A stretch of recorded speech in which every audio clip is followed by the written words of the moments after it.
guys, for today's video po guys, ay samahan niyo po ako magluto ng twisted pasta with shrimp. Po ng twisted po guys. Ayan, at ito na po guys, medyo kumulo na po at lumambot na po ang ating twisted pasta. Ayan, i-check po natin kung ano na siya.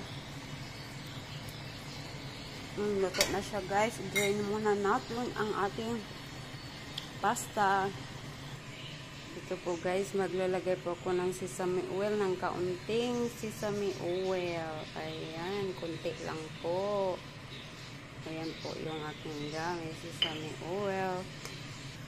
Ayan po yung sauce ko guys. Ilalagay ko na po yung aking twisted noodles. Ayan po.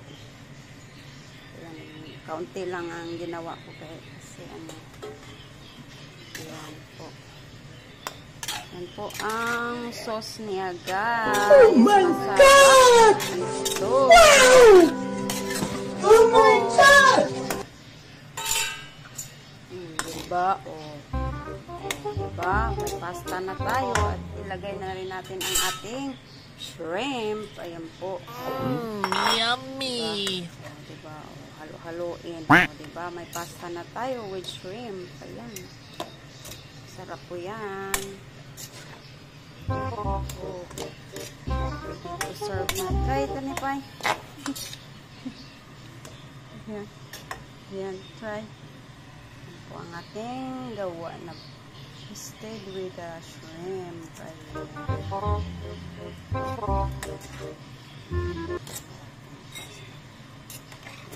No more on the shrimp. Yeah, I need a little. It's not really cooked because I don't want to be chewy.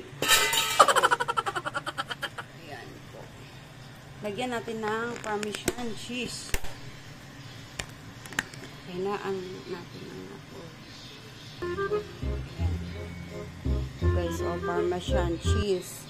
Yeah, you got that yummy, yum, that yummy, yum, that yummy. Tingnan niyo po ang aking gawa na twisted pasta. Ayan. Ipay muna natin saglit ng kaunti ang ayan po. Oh, diba? Masarap po siya tingnan. Ayan po guys. Ready to serve na po ang aking gawa na twisted pasta with shrimp. Ayan, madali lang po ito gawin guys. Oh, diba? Pag mag-serve po tayo, lagyan pa natin ng kaunting Parmesan cheese. O, diba? Masarap na. May ano na tayo.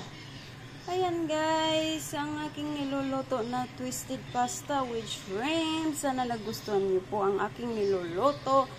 Thank you for watching and see you on my next video. Bye-bye!